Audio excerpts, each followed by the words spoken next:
Salam kerahiman. Hari ini tanggal 19 April.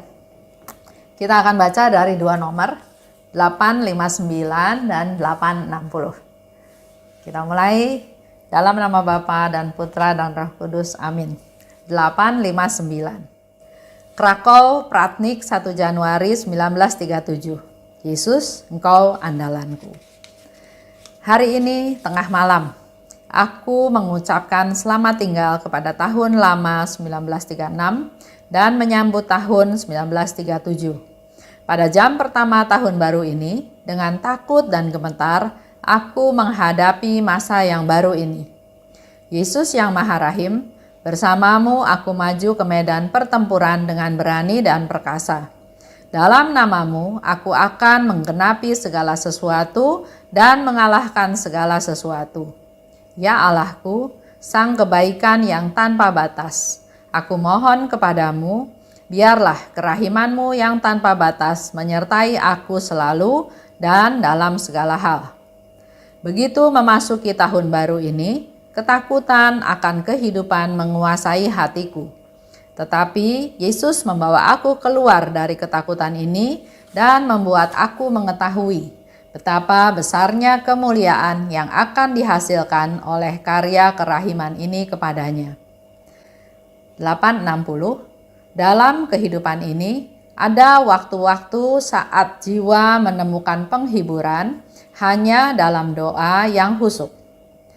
Semoga jiwa-jiwa mampu bertahan dalam doa pada saat-saat seperti ini. Ini sangat penting. Jadi di sini sekarang Suster Faustina sedang sharing ya. Ternyata di malam tahun baru itu dia ada di rumah sakit di Pratnik. Berarti kondisinya waktu itu juga sudah semakin hari semakin parah. Ini terjadi 1937, dia meninggal 1938. Jadi kira-kira hampir 2 tahun kemudian ya dia meninggal. Karena sakit TBC yang dia derita itu makin lama makin membuat kondisi badannya dia makin lemah. Pada jam pertama di tahun yang baru itu, dia katakan dengan takut dan gemetar, aku menghadapi masa yang baru ini. Dia juga nggak tahu apa yang akan terjadi. Tapi mungkin dengan kondisi badannya, dengan kondisi fisiknya, dengan keinginannya, dengan harapannya, dengan banyak hal ya yang dia pikirkan, dia merasa takut dan gemetar. Tapi hal ini tidak membuat dia berlama-lama. Dia langsung berkata bahwa Yesus, bersamamu, aku maju ke medan pertempuran dengan berani dan perkasa. Kalau kita mengandalkan diri kita sendiri, kita akan takut. Nggak tahu apa yang akan terjadi besok. Nggak usah besok ya, nanti sore akan terjadi apa? Nggak ada yang tahu. Contoh yang gampang. Mereka sedang jalan-jalan di puncak gunung. Tiba-tiba longsor, ketimpa longsoran. Gunung meletus. Atau banjir rob. Banyak hal ya yang tidak terduga yang terjadi dengan tiba-tiba. Begitu pula dengan Suster Faustina, dia masuk ke tahun yang baru, ada ketakutan, tapi dia langsung bilang, bersama Engkau Yesus, aku akan masuk ke medan pertempuran dengan berani dan perkasa.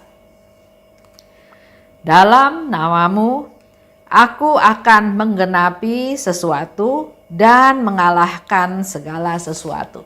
Jadi dia sudah sungguh-sungguh menyerahkan hidupnya dalam Tuhan. Dia hanya mengandalkan Tuhan sehingga dikatakan dengan namamu, dalam namamu, bersama Engkau. Aku akan menggenapi segala sesuatu yang harus terjadi. Tapi juga aku akan mengalahkan segala sesuatu. Jangan takut. Maju terus ya bersama Tuhan. Kita nggak perlu takut dengan masa depan. Contohnya dalam keadaan sekarang ini. Pandemi masih belum selesai. Bahkan di beberapa negara ada mulai lagi ya lockdown. Lockdown total karena ternyata ada klaster baru yang mengalami COVID-19. Aku mohon padamu, biarlah kerahimanmu yang tanpa batas menyertai aku selalu dan dalam segala hal. Ini boleh menjadi contoh kita juga bagaimana cara kita berdoa. Mohon kerahiman Tuhan. Setiap saat dipenuhi oleh kerahiman Tuhan. Selalu dan dalam segala hal. Dalam hidup kita sehari-hari, ada banyak hal yang kita hadapi. Apakah kita akan hadapi dengan pikiran kita sendiri, dengan kebijakan kita sendiri, atau mengandalkan Tuhan, mengandalkan kerahimannya. Jadi minta Tuhan untuk punya mata, punya telinga, punya mulut, punya seluruh panca indera kita ada dalam dikuasai oleh kerahiman Tuhan. Seperti yang Suster Faustina pernah berikan pada kita semua ya di 163.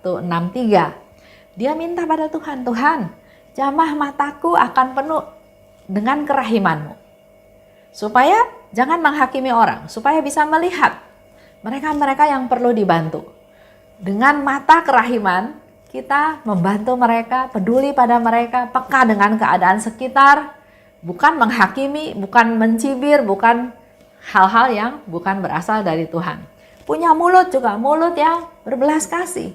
Supaya melalui mulut ini bukan mengutuk, bukan menghakimi, bukan menuduh, tapi apa yang harus kita katakan? Suatu penghiburan, suatu hal yang menguatkan. Dia minta supaya kerahiman-Mu yang tanpa batas selalu dan dalam segala hal menyertai aku.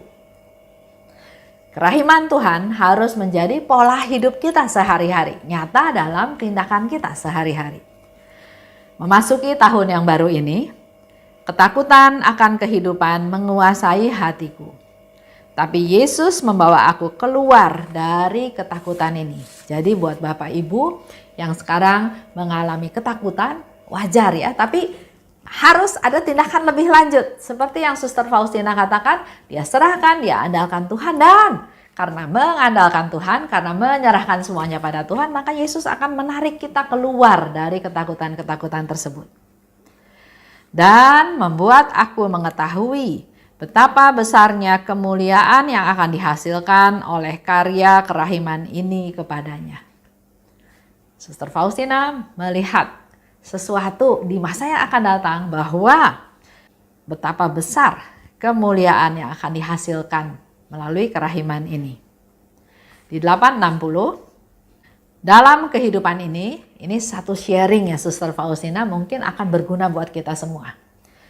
Ada waktu saat-saat jiwa menemukan penghiburan hanya dalam doa yang khusyuk. Kalau kita mengalami masalah, kadang ada yang menganjurkan ya, coba bicara dengan konselor ya, melakukan konseling, mendapatkan nasihat-nasihat, advice atau masukan-masukan untuk menghadapi permasalahan yang ada. Ada lagi yang bercerita masalahnya itu diceritakan kepada teman dekat, kepada saudara, kepada pasangan atau siapa aja ya yang dipercaya, dan tanpa kita sadari mereka memberikan solusinya. Tapi di sini Suster Faustina mau katakan bahwa ada saat-saat tertentu di mana kita hanya memperoleh penghiburan dengan melalui doa yang khusyuk. Jadi buat Bapak Ibu yang sedang mengalami masalah juga, jangan putus asa. Jangan menyerah ya. Berdoa yang khusyuk. Karena Suster Faustina juga sudah alami bahwa dengan doa yang khusyuk dia menemukan penghiburan.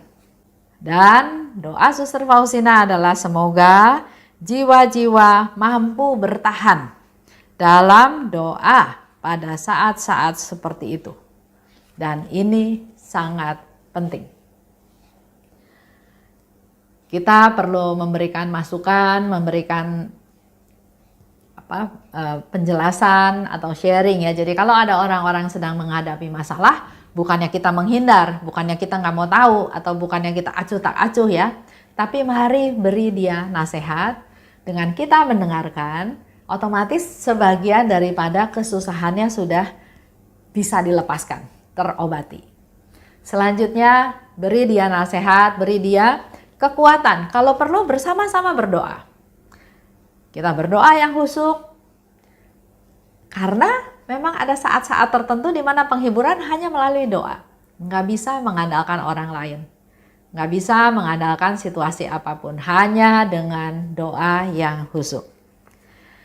Ini sangat penting ya buat kita semua juga. Karena dalam kehidupan kita pasti akan mengalami naik turun, jatuh bangun.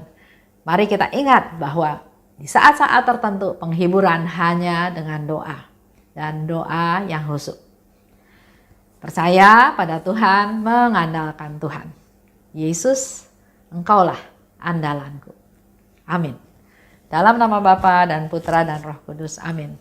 Salam kerahiman.